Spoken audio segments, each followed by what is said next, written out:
त्वदंशे मूर्तिर्हि धर्मगृहिणी सुषुवे भवन्तं नारायणं नरसखं महितानुभावम्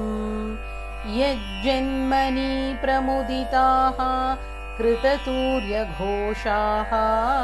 पुष्पोत्करान् प्रववृषुः नुनुवुः सुरौघाः दैत्यं सहस्रकवचं कवचैः परीतं साहस्रवत्सर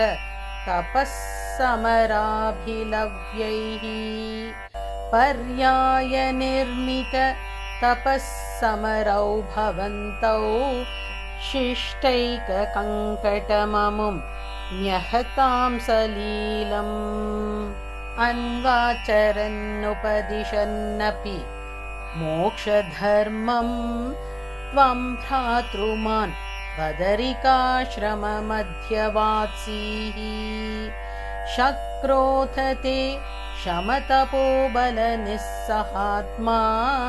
दिव्याङ्गना परिवृतं प्रजिघायमारम् कामो वसन्तमलयानिल बन्धुशाली